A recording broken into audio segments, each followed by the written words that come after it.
Welcome. I'm Barbara Marcum, and you're here with Health Matters. We're here today with Dr. Carron, who's an otolaryngologist. I got that right. Okay, sometimes called an ENT. Correct. So let's talk a little bit about your practice and about the fact that you teach. So what about your practice? How long have you been practicing? Okay, so our practice is part of the Wayne State University physician's practice. It's known as Wayne Health. And I'm in the Department of Otolaryngology. So the medical school has individual departments. We're within the Department of Otolaryngology, and that basically comprises ear, nose, and throat surgery, plus head and neck surgery, and things like that. So I've been in practice now for almost 16 years after finishing a very long training. It was 4 years at Michigan State for my undergraduate degree at Lyman Briggs, 4 years at University of Michigan, so now we're at 8 years. 5 years of residency at Wayne State and Detroit Medical Center, and a year of fellowship in New York City at New York University. So when you add it all up, it's been a long time. And then practice on top of that, it's about 16 years. You know, people don't understand with all of that training, it's that expertise, is built over all of that, and it's so important to get a good doctor, and I have heard you're one of the best, so that's why I invited you to be on the show. Thank you, thank you. So, and you teach as well, which is great. I do. So as my partners and I being on faculty at the School of Medicine, we train medical students. We have a very large residency training program. So it's a 5-year training program. We take 4 residents per year. So there's 20 total in our department. And we basically train them to be otolaryngologists. Wonderful. You also do facial trauma. Can you explain that a little bit? Sure. So I did a fellowship in New York City, as I was saying, in what's called facial plastic and reconstructive surgery. So that encompasses things such as cosmetic surgery. That would encompass things such as reconstruction. So for skin cancers and people that are having skin cancers removed, you're left with a defect or missing tissue. So our job is to try to reconstruct that for them. Now, we were talking also about the cosmetic surgery, and as people age, sometimes they get sagging, the top of the eye, the lid, and so do you do those kind of things as well? I do. So as people get older, it's really important to hear well, to see well, and to smell. It's from a safety perspective. That's for anybody, not just it's young, middle, and more senior people. But the body does change with time. And I think what you're referring to is called blepharoplasty or upper eyelid surgery. And I do that. And the good news, it's usually covered by insurance. When it becomes not a cosmetic issue, but more of a legitimate health issue, where the skin is dropped and it's actually blocking your visual fields. So again, it's from a safety standpoint, and the insurance companies recognize that. When we talk about ear, nose, and throat, one of the things like presbycusis, natural aging of the ears, people, like you said, seeing is very important, hearing is very important. We look at a driving perspective, and those things are important. So what happens with that? How does the ear age so that people lose their ability to hear well? That is a great question without a very simple or straightforward answer. You can give me all the answers. In fact, there's a lot of research going on with that. But basically, your inner ear is the culprit with what's called presbycusis or hearing loss with age. So as we age, the mechanisms are their neural mechanisms. They're very fine, delicate, detailed. They're located within our inner ear. There's hair cells, there's fluid, and things like that. And they're very neurologically inclined. They're constantly activated throughout our whole lives. So with time, you get some breakdown of the tissues. They just simply don't work as good as they ought to. So you can develop hearing loss from that. You can also develop hearing loss not just from age, but from prior noise exposure. So people that have worked around noise, I remember I had a landscaping service. I never wore headphones or earplugs, which probably wasn't very bright. How old were you then? Because this is prevalent, really, among like the 20-year-olds and the late teens, where they go to the rock concerts and they listen to the loud music and they think, "Oh, I'm young. I hear really well. It's never Yeah. going to happen to me. I'm never going to get old." I call that dumb and young and stupid. But Yeah. okay, so so you think you might have somewhere along the line maybe had some kind of like minor thing that'll eventually catch up to you? It can, yeah. Good, yeah. Even when you're younger. I mean, I ran a lawn service beginning. I think I was like in the 6th grade, cutting the neighbors' lawns. Yeah. You know, lawnmowers, weed whackers, edgers. You know, it's a lot of cumulative noise exposure. Right. So there's like an acute noise exposure, like loud explosions, gunshots, and stuff like that, or very large, profound episodes of noise exposure. Then there's the chronic accumulative type stuff that can build up over time and basically accelerate the breakdown of the really delicate inner ear components, and that is what causes that hearing loss with age too. Okay, so is there any cure for that? I mean, I know with the hearing aids and everything, and I think technology is advancing, but is there anything that can be done, like not surgically, but anything that can be done to restore any of that? There's nothing really that is a quote-unquote cure. As far as hearing loss, number 1 is prevention, and number 2 is probably early detection. 3 would be preservation of your hearing. So if you do have a hearing loss, you do want to preserve it by, avoiding loud noises, avoiding chronic loud noise exposure, or, if you're wearing earbuds or headphones, not having them cranked, because that's a direct input right to your inner ear that can be very insulting to it. When you were talking about noise, Hearing aids, though, too. yeah, It's basically curative. Well, it's not curative. It is rehabilitative. It's very important. And basically, the modern hearing aid can take the results of a hearing test, and the audiologist can then literally boost individual frequencies that need to be boosted to, basically improve your ability to hear and understand, especially background noise. Mm-hmm. That's a big one, background noise, and understand people's speech, too. what is the difference between a hearing aid and a cochlear implant? It's actually a very big difference. So a hearing aid, as I think most of us know, they're inserts in the ear, followed by microphones and processors that go behind the ear, and they basically amplify sounds. Mm-hmm. In the old days, they would take all sound and boost everything equally. So a lot of people said they had a tough time with hearing aids because they might not need 2,000 hertz boosted, but they might need 4,000 hertz boosted, but it boosted everything. So now with the modern hearing aid, you can boost individual frequencies. A cochlear implant actually is if somebody has profound hearing loss, basically almost deafness, and it's an implantable device. It's a surgery that requires surgery behind the ear, drilling down through the bone, actually inserting electrodes into your cochlea to stimulate. So we're not going to rely on Mother Nature anymore to stimulate your hearing nerve or stimulate the cells in your inner ear. We have an artificial electrode now that can take sounds and then it can activate that on your behalf. But those are pretty selected cases in people with bilateral profound hearing loss. There's a lot of criteria for that. I was going to ask, not everyone is eligible for that. No. For all hearing things. It's not something that's an option. It's not universal. Okay. Especially the cochlear implant is extremely a highly selected population. Oh, okay. Okay, so we were just talking about loud noises, and a lot of people experience ringing of the ears. Very Can common. you explain what that is? And Oh, what it's all right. That's a great, straightforward question, Yeah. but the answer, again, is not that easy. So the definition of tinnitus is a perception of sound when there is none. Okay? Mm-hmm. And it can be due to anything from the ear to the brain, and everything in between can be the culprit. So if there's ringing of the ear, it is not necessarily always due to an issue with the ear. So it How could do they be define medications. that? Pardon me? How do they define where it's coming from, whether it's a neurological thing or an ear thing? Well, it's really hard, but it does require a proper ear exam.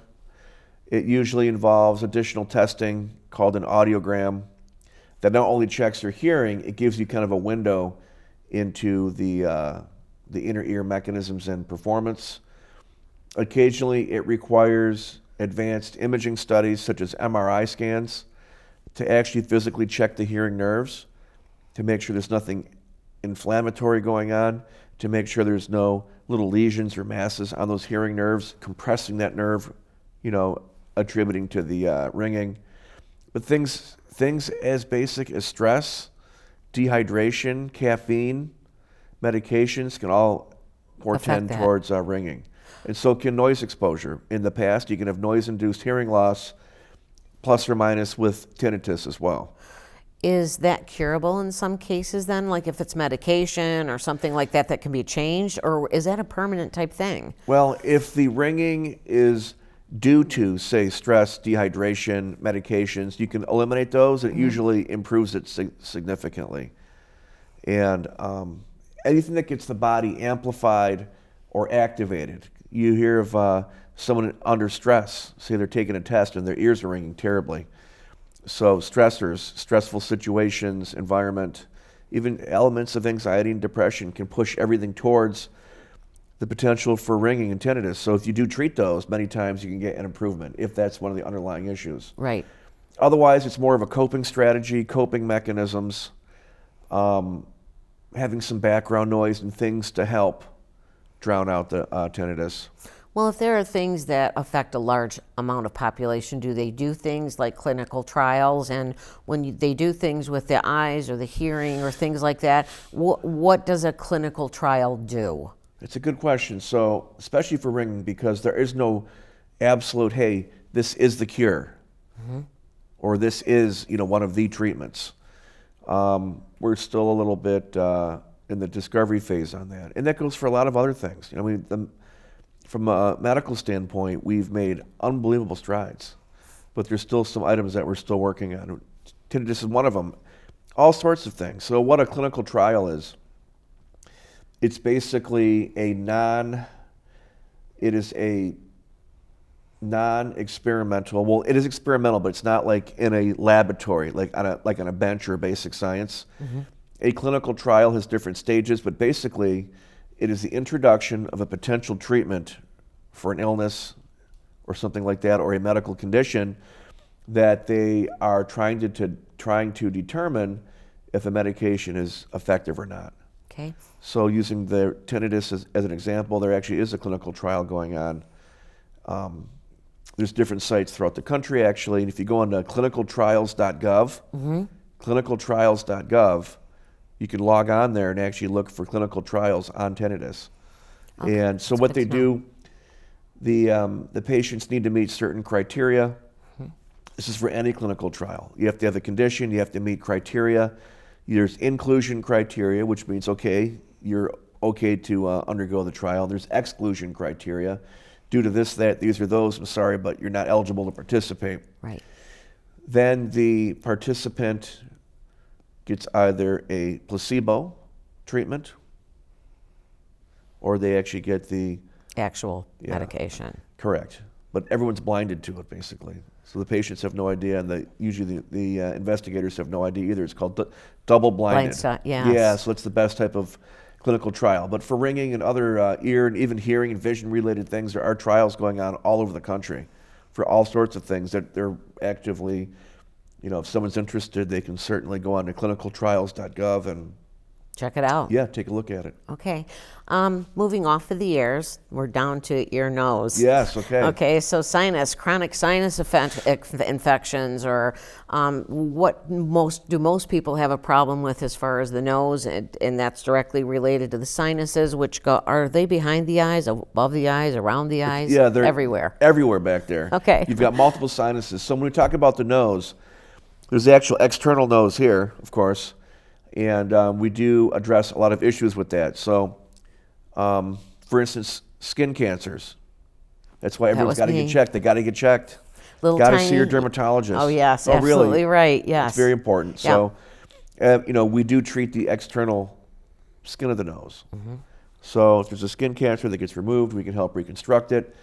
is people get older, they can get very thick, heavy red skin of the nose. It's called rhinophyma. Yes. It's actually a condition. In the extreme element, it was W.C. Fields had it.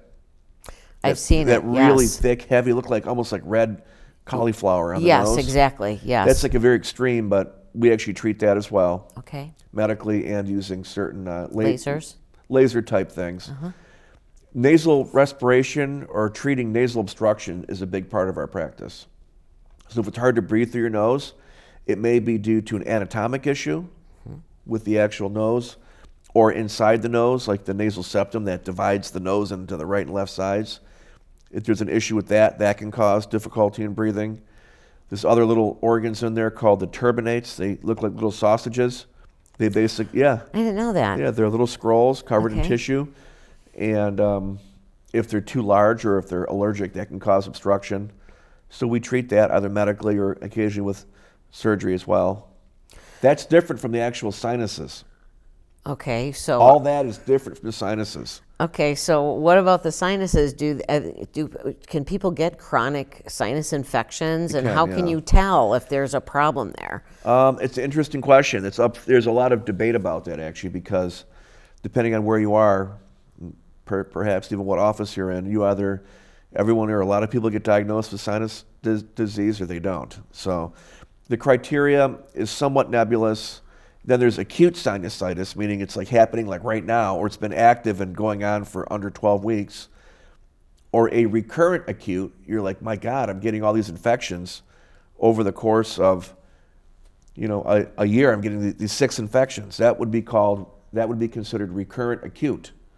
A chronic sinusitis is chronic inflammation, by definition lasting more than 12 weeks in the sinus cavities, demonstrating on physical exam elements of inflammation, obstruction, polyps, infection, plus CT scan or radiographic evidence as well. When they do the CT scan, can they see like if things get all jammed up in there? Oh, yeah. And yeah, everything. No, it's very helpful. The CT scans are amazing. Do allergies have anything to do with that? They can, because they cause chronic inflammation. Right. And they can actually cause, number one, quality of life issues because you're obstructed. Like, I have pretty bad allergies. I take a spray every day. And I can, there's good days and bad days for me. Is it like spring, summer? Is it fall, or is it all the time? For me, it's pretty much all year round. I've got what are called perennial or all year round allergies. But allergies cause inflammation. They can cause blockage, obstruction inside the nose. Yeah. Make it harder to breathe. They can also obstruct the little drainage pathways of the sinus cavities, which can then lead to impaired airflow and mucus flow through your sinuses. Right. You actually make about 2.5 liters a day of mucus in your sinuses, and you just 2.5 liters. Yeah, 2.5 big pop bottles a day. And Where you just does it swallow go? Yeah. Really? Yeah. Wow, I didn't even know that. Yeah, so if that gets blocked or obstructed, you can see how it'd be like a slow drain in your house. Well, that's a good trivia. Things might get backed up a little bit. Wow, yeah, a lot. Yeah. Okay.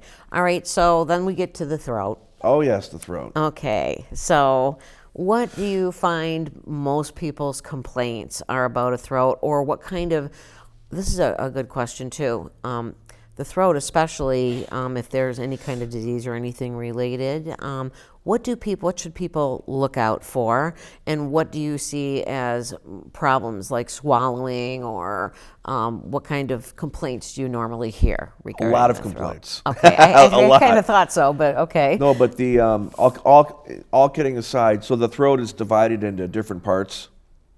The throat, so there's one called your oropharynx. It's like in the very back, like where your tonsils live back there. The back of your throat is there. That little punching bag that hangs down is called the uvula. So we see a lot of people, or we have patients coming in saying, it feels weird back there. Or they say my tonsils are getting infected a lot, or I've got huge tonsils. So that's called the oropharynx. So that's one area of the throat.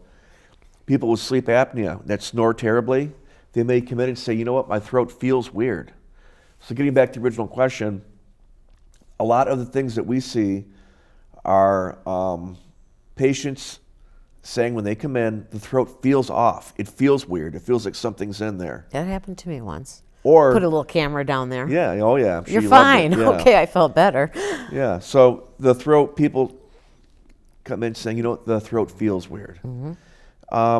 Or, you know what, I feel like my sinuses are draining down my throat. Which they are. But Well, no, it's usually not. The poor sinuses have been blamed for centuries, I and they're bet. not guilty of the crime. It's usually intrinsic to the throat area itself, from inflammation or irritation, from a whole, variety of things. yeah.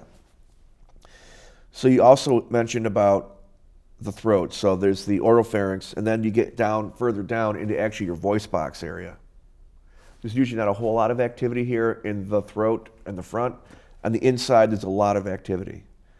So your voice box, that's how you and I are communicating. It's a very highly sophisticated but elegant system that allows us to phonate or project voice and speak to each other. It's got a lot of moving parts in there, and it's very sensitive and very delicate structure. And the reason for that is your windpipe sits right below it. So people come in saying, you know what, it feels weird in there, or it's kind of hard to swallow, or I got something draining back there. So as you mentioned, we use a little camera. We can actually just look back there, and we can actually check that part of the throat, lower down in there. So we check the voice box, the vocal cords, the back of the tongue lives there too. That's part of the throat. And we can check for infections. A lot of things we see are acid reflux changes. And it may not be that major reflux where you feel like, your heart's on fire. You could have what's called silent reflux, usually at nighttime when you're sleeping, and the acid washes up, singes everything, and goes back down later on while you're sleeping. So that can leave the patient with a weird feeling in the throat. That's a big one. Okay, common. Yeah, snoring and sleep apnea is a big one too. When you're snoring, or if you're sawing the house down, that tissue has to shake and vibrate. That just doesn't come out of nowhere. Your tissues are shaking, quaking, and vibrating, and those are very delicate structures. They can get swollen. They can feel, off. I have a question. I have a couple of male members of my family, and they seem to. I haven't known a whole lot of women with sleep apnea, but do more men get sleep apnea? Yes, overall, it's skewed towards the male population. In our case, but a lot of times there are ladies that have it too, for sure, 100%. Okay. But it is usually with the males. Now, can you get a sleep study? I mean, is there anything that particularly, other than that, causes it? Because, this may not even be true. I heard sometimes it's caused because you're a severe overweight. That can be part of it, but you can can have somebody who's not overweight Right. and have very severe sleep apnea. So basically, that is when the throat, or no, let me reverse that. Sleep apnea is when you stop breathing. That's what's defined as an apnea, and it happens during your sleep. And it's usually along with snoring as well. Not always, but usually. And how long does that last, that lapse of breathing? It all depends on how bad it is. There's different degrees of severity. But if you're snoring and choking and gagging and gasping and having to wake yourself up, it destroys your sleep. It can also make the throat feel strange, unusual, or something in there. Sure. What kind of cures do they have for sleep apnea? The gold standard is to get what's called a sleep study. Yeah. And the gold standard treatment is actually a CPAP mask. There are other adjunctive measures that you can do too: diet, weight loss, exercise, things like that. Mouth guards to kind of gently advance the jaw. But really the gold standard is a CPAP machine. There are other surgical, non-CPAP related things coming out. Like one of them, I'm sure you've heard, it's called the Inspire device. There's commercials for that. Yeah. It's an implantable device. It's like you hit the button half hour before bed when you're asleep. It just gently brings the back of your tongue forward to open up your airway. How does that work? It's got a little electrode that goes to the nerve to your tongue called the hypoglossal nerve, and it gently stimulates it. And it just gently brings your tongue forward to give you more breathing room, literally. Now, do you see one thing, like with the ear, nose, and throat, okay, tonsil, I used to get tonsillitis as a kid all the time, and I was a healthy kid. That's the only thing that was ever wrong with me. But I didn't want to get my tonsils out. But my brother had his out, and at the time, everybody was getting their tonsils out, and I never did. Healthy as an adult, and they didn't really think the tonsils had a function. Do they think the tonsils have a function now? Because I don't see that as much anymore. Kids getting their tonsils out. I think they have a bit of a rudimentary function, similar to your appendix. It's there. It is part of the lymphatic system, which is part of our, where we fight infections and things like that. It's more of a vestigial organ. That's what the term is. It's like your appendix. It's there, but doesn't do a whole lot.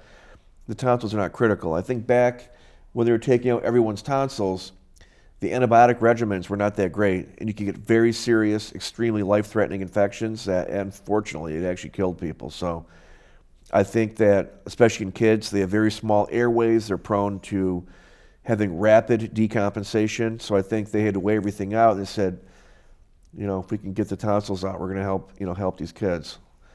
Yeah. But there's one more thing. There's a good point you brought up. I didn't get to touch on yet. Are there any warning signs for anything? I was just going to ask you that. With the dental exam, they always check for cancers in the mouth. So do you remember the story about Michael Douglas? For 4 years, he kept going to the doctor saying he had an earache over and over and over. Michael Douglas, the famous actor. Yeah. Well, it turned out that he actually had a very large cancer at the back of his tongue. And his ears were aching, not because there was anything wrong with the ears. They kept saying, oh, your ears are fine. So you got to be on the lookout for what's called referred ear pain, or pain that doesn't go away after a few months. They got to check the throat, because the nerves that go to your throat can also go to your ear. Hoarseness, changes in voice that are very persistent, any lumps or bumps in the neck, things like that. Those need to be looked at and not brushed off or blown off casually. We'll do an article and put it in the newsletter together, and that'll help as well. You did mention one thing, that you went to Michigan State, and you also went to U of M. Which one do you choose when they play each other? Whoever's winning. Okay, good. Well, thank you, Dr. Carron, for being with us today. Yeah, thanks for having me. This is great. It was wonderful. Thank you. And thank you for being with us as well. My name is Barbara Marcum, and this is Health Matters.